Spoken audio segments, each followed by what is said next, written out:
Praise the Guru Lord. Pantu, ସମସ୍ତଙ୍କୁ ମୋର praise the Lord, ସମସ୍ତଙ୍କୁ ନମସ୍କାର। ଆଉ ପ୍ରଭୁ କରୁ praise the Lord, praise the Lord। ପ୍ରଭୁ ଧନ୍ୟବାଦ ପାଆନ୍ତୁ, ପ୍ରଭୁ ଗୌରବ ପାଆନ୍ତୁ। ଆଉ ସବୁ ବିଷୟ ପାଇଁ ମୁଁ ପ୍ରଭୁଙ୍କୁ ପ୍ରଥମ ଧନ୍ୟବାଦ ଦିଏ। ଆଜି ମୁଁ ଆଉ ଏଇ ୱାର୍ଡ ଶୁଣିବା ପାଇଁ, ଆଜିର ବାକ୍ୟକୁ, ଆଜିର ଆତ୍ମିକ ଆଉ ସେ ମାନା ପାଇବା ପାଇଁ ସୁଯୋଗ ପାଇଲି, ସେଥିପାଇଁ ପ୍ରଭୁଙ୍କୁ ଧନ୍ୟବାଦ ଦିଏ। ବିକଜ ସବୁ ଯାହା ବି ଗୋଟେ ଗୋଟେ ସେଣ୍ଟେନ୍ସ ଆସୁଥିଲା ସବୁ ବିଷୟକୁ ମୁଁ ରିଲେଟ୍ କରିପାରୁଥିଲି। ଆଉ ଯାହା ବି ଗୋଟେ ଗୋଟେ ସେଣ୍ଟେନ୍ସ କହୁଥିଲେ ସେଟା ସବୁ ମାନେ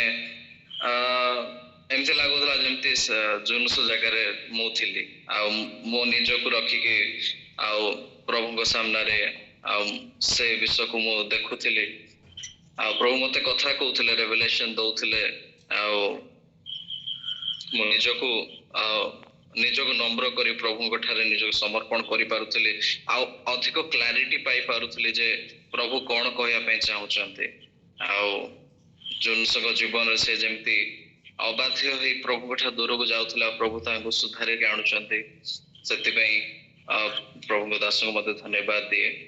ଆଉ ପ୍ରଭୁ ତାଙ୍କୁ ଆହୁରି ଆଶୀର୍ବାଦ କରନ୍ତୁ। ବୟସରେ ଏବଂ ଜ୍ଞାନରେ ମୁଁ ବହୁତ ଛୋଟ, ଆଉ ମୁଁ ଗୋଟେ ଷ୍ଟୁଡେଣ୍ଟ। ଆଉ ପ୍ରଥମେ ମୋର ଆଉ ପରିଚୟ ମୁଁ ଦେବା ପାଇଁ ଚାହିଁବି। ମୋ ନାଁ ହେଉଛି ପ୍ରୀତମ କୁମାର ନାୟକ, ଆଉ ମୁଁ ଭୁବନେଶ୍ୱରରେ ରୁହେ। ବର୍ତ୍ତମାନ ମୁଁ ଗ୍ରାଜୁଏସନ କରୁଛି, ଆଉ ମୁଁ ମୋ ଫାଇନାଲ ଇୟରରେ ଅଛି। ଆଉ ପ୍ରଭୁଙ୍କ ଅନୁଗ୍ରହରୁ ଏବେ ଯାଏଁ ମୁଁ ସୁସ୍ଥ ସବଳ ଅଛି। ଆମର ବାବା କୁହନ୍ତି, ବାବା ମମି କୁହନ୍ତି ଯେ ଆମ life is miracle, our life is miracle. ମାନେ ଆମେ ଯେମିତି ବଞ୍ଚୁଛୁ, ଆମ ଲାଇଫରେ ଆମର ଏକ୍ସପେନ୍ସେସ୍, ଆମର ଫାଇନାନ୍ସେସ୍ ସବୁ କିଛି ଆମର ମିରାକଲ। କାହିଁକି ନା ଆମର ମନ୍ଥଲି ଯେତିକି ଘରକୁ କିଛି ବି ଯେତିକି ଇନକମ ଆସେ ତାଠୁ ଅଧିକ ଖର୍ଚ୍ଚ ହୁଏ। ଆଉ ଯେତେବେଳେ ମୁଁ ଛୋଟବେଳେ ଯେତେବେଳେ ଜନ୍ମ ହେଲି, ଆଉ ଜନ୍ମ ହେଲା ପରେ ଆଉ ମୋ ଜେଜେମା ଯିଏ ଥିଲେ ସେ ମତେ ଗାଧେଇ ଦେଲେ, ଥଣ୍ଡା ପାଣିରେ ଗାଧେଇ ଦେଲେ, ଯୋଉଟା କି କରିବାର ନଥିଲା। ଆଉ ଯେହେତୁ ସେତେବେଳେ କେହି ବି ଏତେ ଗାଇଡେନ୍ସ କରିବା ପାଇଁ ନଥିଲା, ମୁଁ ବାବାଙ୍କର କହିବାର ଆଉ ଏଇଟା ମୁଁ ମୋର ସେ କୁହନ୍ତି ବେଳେ ବେଳେ ତ କଣ ହୁଏ, ଯେତେବେଳେ ସେ ମତେ ଗାଧେଇ ଦେଲେ ତାର ୱିଦିନ 24 hours ମୁଁ ବହୁତ ଜୋର କାଶିଲି। ଆଉ କାଶିଲା ପରେ ମୋ ଭିତରେ ବହୁତ ଜୋରରେ ଆଉ ଜ୍ୱର ଆସିଲା, କାଶ ହେଲା, ଆମର ବ୍ରିଦିଂ ଇସ୍ୟୁ ହେଇଗଲା। ଏଇଟା ମୋର ଛୋଟ ବେଳୁ।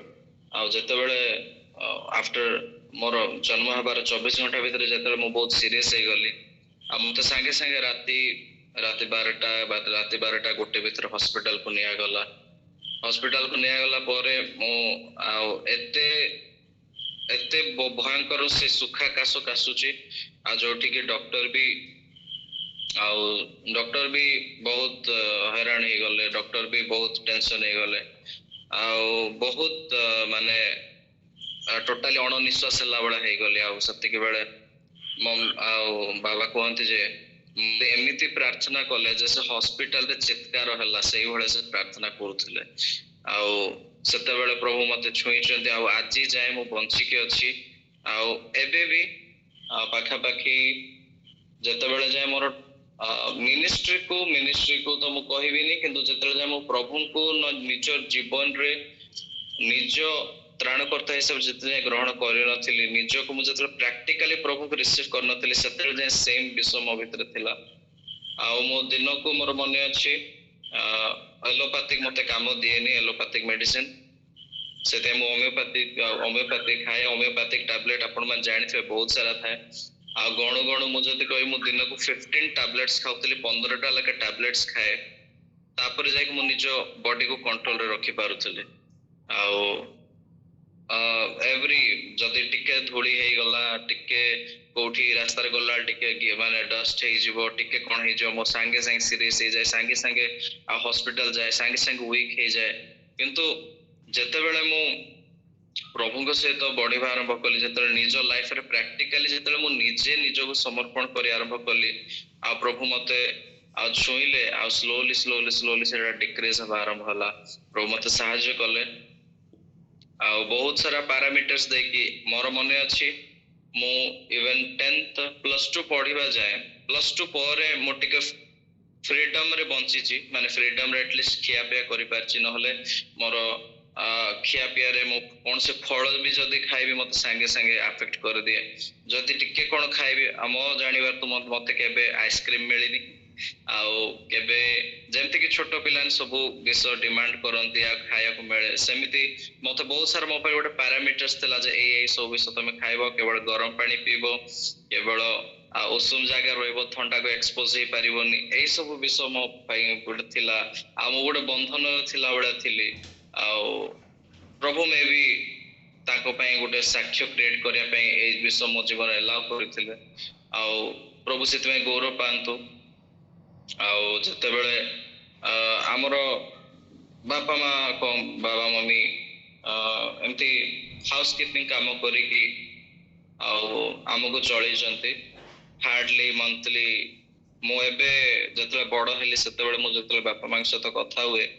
सेतेबेले मो जाने पाए जे मंथली जतले से माने दे जण आ जानती को घरे काम करिया पई सेतेबेले से मान को मंथली 2500 टंका 3000 टंका एमती पांती एवं वर्ष को आम स्कूल फीस 40,000 50,000 से बांधती आ मो सेटा सुनी कि आश्चर्य हेली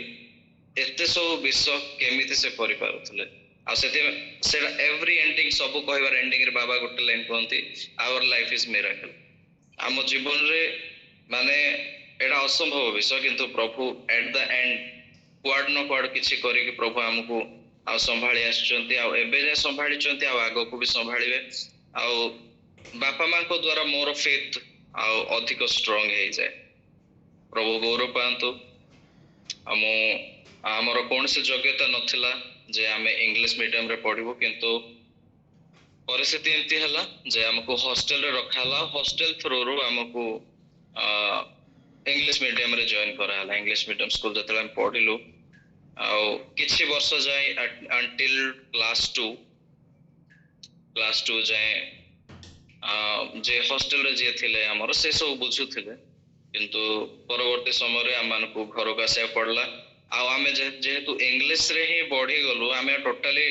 माने ओडिया मीडियम को हठात जंप कला में कोन विषय धरि पारिबुनी बोली बापा मां भी कोन कले सेही सेम स्कूल रे हमको कंटिन्यू करेले आ कष्ट कर रहले मध्य आ हमको सेमते ही कंटिन्यू कर आमे दे भाई को कंटिन्यू करले तापरे जतबेले 6th क्लास हला सेतबेले हमर बहुत फाइनेंशियल इश्यू हला टोटली एडमिशन करे में पैसा नथिला तो एट द एंड बाबा भाबिले नाही माने इंग्लिश मीडियम रे हम पढे पारिबुनी मन को ओडिया मीडियम को आनिबा आ जतबेले हम पाखरे गोटे स्कूल अछि लॉयला स्कूल रो दीटा मीडियम होय मॉर्निंग टाइम इंग्लिश हुए आ इवनिंग टाइम रे ओडिया मीडियम करा जाय तो हमको ओडिया मीडियम रे जॉइन करेला आ जतबेले एडमिशन हे गला सब हे गला आ बाबा बही नहीं के आसिला हमसे बही जतले खोलुची मु गोटे अक्षर भी पढ़ी पारुनी आ मु टोटल धरी पारुनी आ एते विषय देखि कि मो भीतर कॉन्फिडेंस पूरा लो हे गला केमिति मु हठात जंप करबी केमिति मु हठात पढ़ी पारिबी ए विषय तो मु धरी पारुनी आ केमिति कोन करी बोली मु टिके आ माने बहुत नर्वस हे गली आ सेते बेले बाबा भी देखिले ना माने पारिबेनी आउ थरे जो बही थिला जाके स्कूल रे फेरै गले एडमिशन फीस किछि काटी आउ थरे रिटर्न आनिले आउ थरे सेम स्कूल रे जॉइन करले आउ एते स्मूथली प्रभु तापरे कढै नेले मे भी बहुत चैलेंजेस तला बहुत तो टिल मोर 10th सरीवा जाय प्रभु आ संभाळिले आउ सब विषय रे आउ संभाळी आसी सब विषय सब फाइनेंशियल नीड मध्ये प्रभु जगौथिले आ सती भीतर जतले मो 10th स्टैंडर्ड को पहुंचली 10th स्टैंडर्ड पहुंचला भितरे आ प्रभु धीरे धीरे मोर आउ धीरे धीरे आत्मिक चक्षु खोलिबा आरंभ करूथिले आ धीरे धीरे मो जेहेतु बाबा मां प्रार्थना रे हमको सब बेले पढ़े नियंत सब बेले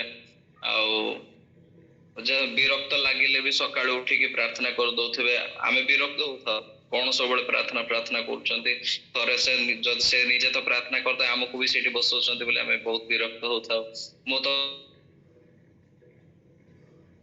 बहुत विरक्त हो काइना हम कांस्टेंट रही पारेनी के चुलबुल होता है आ सती के भीतर मम्मी आसंती नहीं बस बाबा आसंती बस प्रार्थना करिया बस प्रार्थना करिया हम इरिटेट होता है किंतु बहुत लेट रे ମୁଁ ଜାଣିବା ପାଇଲି ସେଇଟା ହିଁ ଗୋଟେ ରିଜନ ଥିଲା ଯୋଉଟା କି ଆଜି ଯାଏ ମତେ ବଞ୍ଚେଇକି ରଖିଛି ଆଉ ସବୁ ପାପ ଠାରୁ ବଞ୍ଚେଇକି ରଖିଛି ଆଉ କୌଣସି ଏମିତି କୋଉ ଜାଗାରେ ପଶିବାକୁ ଦେଇନାହିଁ ଆଉ ସେଇ ବିଷୟ ଯୋଉ ଯେମିତି ବାକ୍ୟରେ ଲେଖା ହେଇଛି ପିଲାର ଗନ୍ତବ୍ୟ ପଥରେ ତାହାକୁ ଶିକ୍ଷିତ କରା ତହିଁରେ ସେ ବୃଦ୍ଧ ହେଲେ ତହିଁରୁ ସେ ବିମୁଖ ହବ ନାହିଁ ଆଉ ସେ ବିଷୟ ମୁଁ ନିଜେ ପ୍ରାକ୍ଟିକାଲି ମୁଁ ଅନୁଭବ କରିବାକୁ ପାରିଲି ଆଉ ପ୍ରଭୁ ସାହାଯ୍ୟ କଲେ ମୋର ସାନବେଳେ ବହୁତ ଇଚ୍ଛା ଥିଲା କି ମୁଁ ପିଆନୋ ବଜେଇକି କରିବି ଏମିତି ସବୁ ଥିଲା ଆଉ ସାନବେଳେ ବହୁତ ଇଚ୍ଛା ଥିଲା କିନ୍ତୁ ମୁଁ କେବେ ଏକ୍ସପେକ୍ଟ କରିନଥିଲି କାହିଁକିନା ଯେହେତୁ ଆମର ଫାଇନାନ୍ସିଆଲି ଏତେ ଇସ୍ୟୁ ଥାଏ କି ମୁଁ କେବେ ଏ ସବୁ ଡିମାଣ୍ଡ ବି କରେନି ଘରେ କିନ୍ତୁ ନାଇନ୍ଥ ଯେତେବେଳେ ହେଲା ସେତେବେଳେ ଆଉ ଗୋଟେ ବାବା ଗୋଟେ ଛୋଟ ପିଆନୋ ଆଣିଦେଲେ ଆଉ ସେ ଛୋଟ ପିଆନୋ ପାଇଁ ପ୍ରେୟାର କଲୁ ଆମେ ଫାଷ୍ଟ ପ୍ରେୟାର କଲା ପରେ ସେଇ ବିଷୟରେ ୱିଦିନ୍ 2 to 3 months ପ୍ରଭୁ ଆଉ ମୁଁ ଯେତେବେଳେ ମୁଁ ପିଆନୋ ବଜାଏ ପିଆନୋ ବଜାଉ ବଜାଉ ଧୀରେ ଧୀରେ ମୁଁ ୱର୍ଶିପ ଆଡକୁ ମୁଁ ଗତି କଲି ଆଉ ୱର୍ଶିପ ମୁଁ ପିଆନୋ ବଜେଇ ବଜେଇ ୱର୍ଶିପ କରିବା ଆରମ୍ଭ କଲି ସେତିକି ଭିତରେ ଗୋଟେ ୱର୍ଶିପ ବ୍ୟାଣ୍ଡ ଆସିକି ଆପ୍ରୋଚ କରିବା ଆରମ୍ଭ କଲେ ନାଇଁ ତମେ ଭଲ ଗୀତ ଗାଉଛ ତମେ ଭଲ ବଜାଉଛ ଆମ ଟିମ୍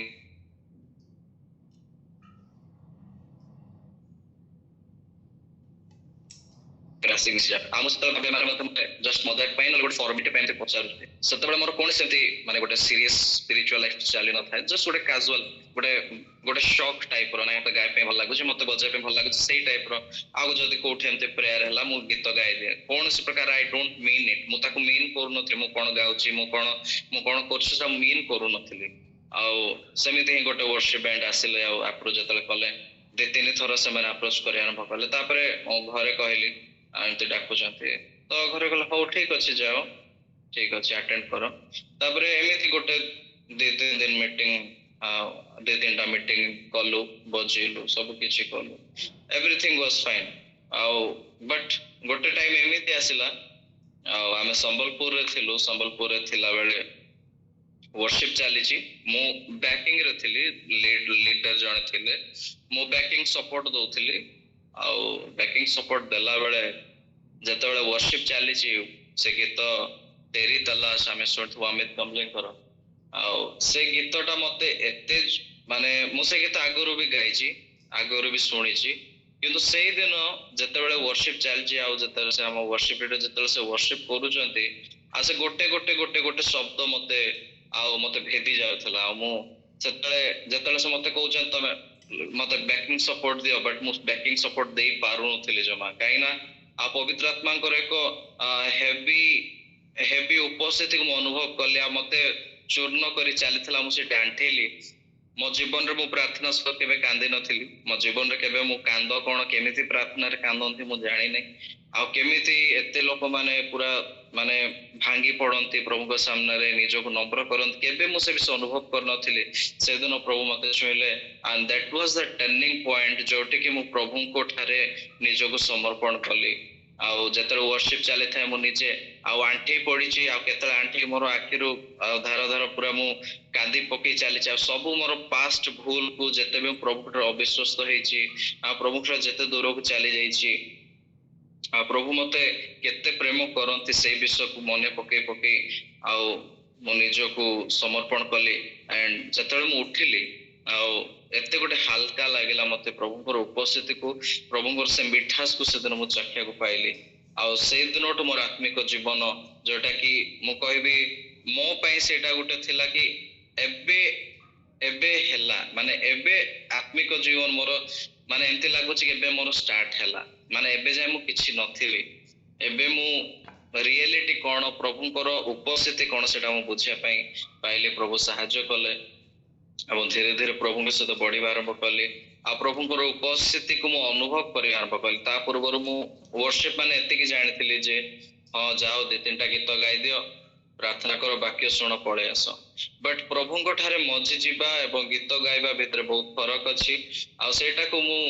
ଅନୁଭବ କରିବାକୁ ପାଇଲି ଆଉ ପ୍ରଭୁଙ୍କ ଦାସ ମାନେ ବାପା ମାଙ୍କର ପ୍ରାର୍ଥନା ମଣ୍ଡଳୀର ପ୍ରାର୍ଥନା ମତେ ଧରି ରଖିଲା ଏବଂ କିଛି ବର୍ଷ ପରେ ଆଉ ଏଟା ମୋର ମାନେ ଗୋଟେ ଡ୍ରାଷ୍ଟିକ ଏକ୍ସପିରିଏନ୍ସ ଯୋଉଟା କି ମୋ ପାଇଁ ମୁଁ କେବେ ଏକ୍ସପେକ୍ଟ କରିନଥିଲି ଯେ ଏମିତି ବି ହେଇପାରେ ଯେହେତୁ ଖ୍ରୀଷ୍ଟ ପରିବାରରେ ଜନ୍ମ ହେଇଛି ଖ୍ରୀଷ୍ଟ ପରିବାରରେ ବଢିଛି ଆଉ ବାପା ମା ବି ବାକ୍ୟରେ କଣ୍ଟିନ୍ୟୁ ସବୁବେଳେ ପ୍ରାର୍ଥନା ମନେ ରଖୁଥିଲେ। ଆଉ ଏବେ ରିସେଣ୍ଟଲି 2021 ରେ ଯେତେବେଳେ ଘରେ ଟିକେ ଫାଇନାନ୍ସିଆଲ ପ୍ରୋବ୍ଲେମ ହେଲା, ମୁଁ ମୋର +2 ପରେ ମୁଁ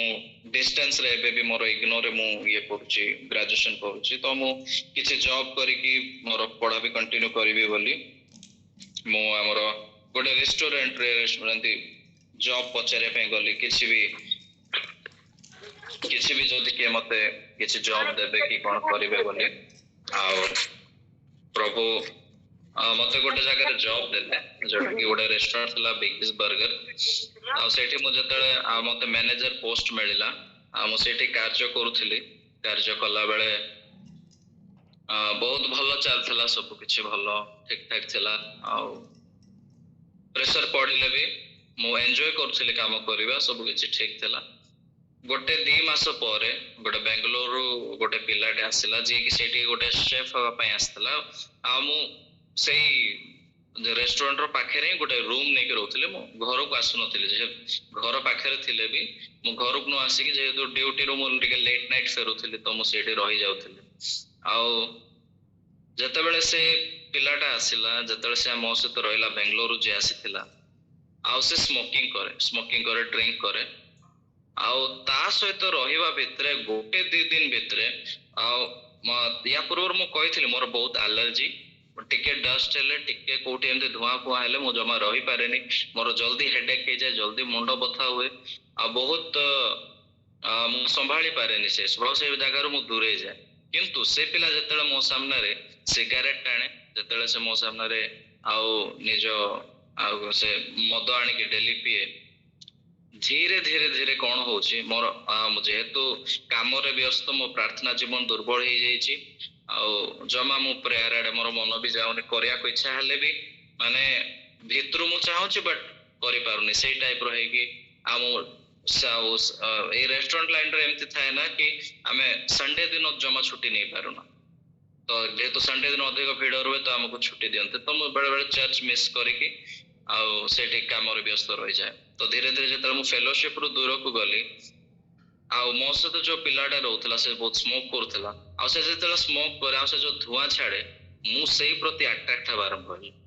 ଆଉ ସେ ଧୂଆଁଟା ମତେ ଭଲ ଲାଗିବା ଆରମ୍ଭ ହେଲା। ଆଉ ସେ ଯେତେବେଳେ ସେ ମଦ ପିଏ, ସେ ମଦକୁ ଦେଖି ମତେ ଭିତରୁ ଆସେ କେମିତି ଲାଗୁଥିବାକୁ, କେମିତି ସେ ପୁରା ଏତେ ଆରାମ ସେ ପିଉଛି, ଏତେ ଟାୟାର୍ଡ ହଉଛି। ଆଉ ଯେହେତୁ ଆମେ ଡ୍ୟୁଟି ଆଗରେ ବହୁତ ଟାୟାର୍ଡ ହେଇକି ଫେରୁ, ଡ୍ୟୁଟିରେ ପୁରା ଦିନ ସାରା କଷ୍ଟମରକୁ ସମ୍ଭାଳିକି ଏମିତି ହେଇକି, ଆଉ ବହୁତ ଟାୟାର୍ଡ ଲାଗେ। ରାତି 2ଟା 3ଟାରେ ଶୋଉଥିଲି। ଆଉ ସେଇ ଟାଇପର ହେଇକି ସେ ଯେତେବେଳେ ମୋ ସାମ୍ନାରେ ବସି ପୁରା ଆରାମ ସେ ପିଇକି ଶୋଇପଡେ, ଆଉ ସେ ଧୂଆଁ ଛାଡେ ସିଗାରେଟ ପିଇକି, ମୁଁ ସେ ଯୋଉ ଧୂଆଁଟା ଛାଡୁଥାଏ, ମୁଁ ସେଇଟା ଯାଇକି ଶୁଙ୍ଘୁଥିଲି। ତାପରେ ମୁଁ ଭାବୁଥିଲି, ନାଇଁ କିଛି ତ ଅଛି ଯୋଉଟା କି ଏତେ ଶାନ୍ତି ଦଉଛି। ତାପରେ ସେ ରେଷ୍ଟୁରାଣ୍ଟ ପାଖରେ ଗୋଟେ ଛୋଟ ଚା ଦୋକାନଟେ ଥିଲା, ସେଇଠି ବି ଲୋକ ଯାଆନ୍ତି।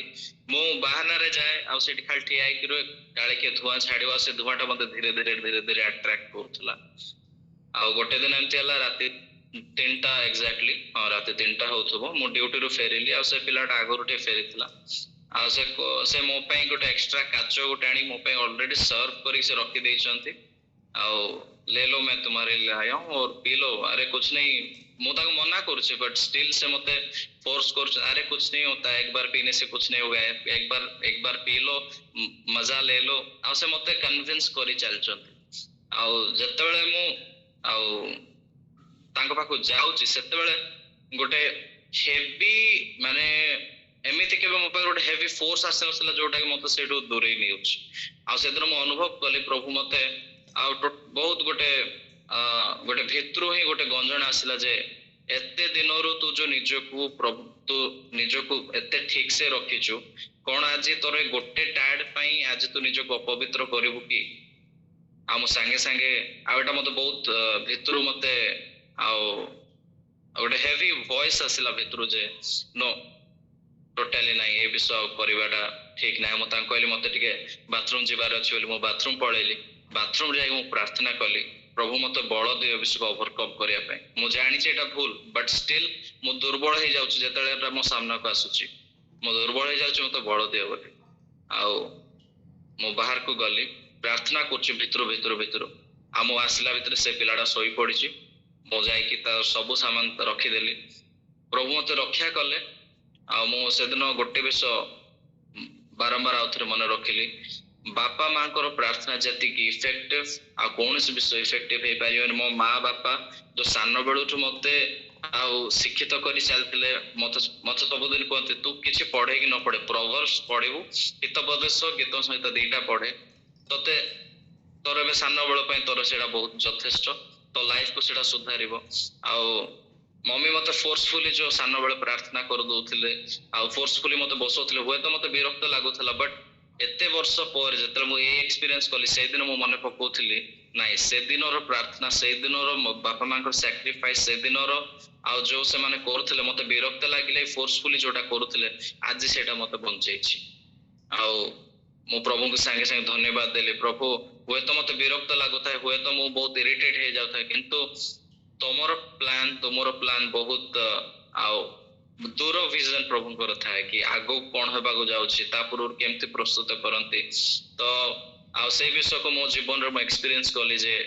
आ बापा मां को प्रार्थना मंडली रो प्रार्थना फेलोशिप रे रहिबा केते इंपोर्टेंट आ प्रभु किपरि हम जीवन रे आश्चर्य कार्य करथांती आ सेति पई आ मो अन्य मान के जतले मो न्यू कपल मान को देखे नुआ मो जो भाई मान को देखे जो मान रिसेंट मैरिज करंती आ मो समान निज पिला को बहुत गेलांती बहुत किछ करन मु कोहे गेला किंतु जहाँ मो बापा मां गोटे शिखिछि आ समा को सेडा कहे जे पिलार गंतव्य पत्र ताको प्रार्थना रे वाक्य प्रथम शिक्षित करा आ बड़ हले अधिक परिश्रम करिया को पड़िबनी पिलाटा ऑटोमेटिक प्रभु को उपस्थित रे बढ़िबो प्रभु को सहित बढ़िबो आ प्रभु एमिति मो जीवन रे आ अनेक आज जाय प्रभु आश्चर्य कार्य करि आछंती आ समय भी हे जाउछि क्षमा करिवे बहुत डिले हे गला आ प्रभु गौरव पांतु प्रभु मो जीवन रे आश्चर्य करजन केवल प्रभु अनुग्रह रे मु बंची आसे जदि कहिबार कोन से भूल थाए तले निहात क्षमा करिवे मते धन्यवाद प्रभु गौरव पांतु थैंक यू प्रीतम आमीन आमीन आमीन।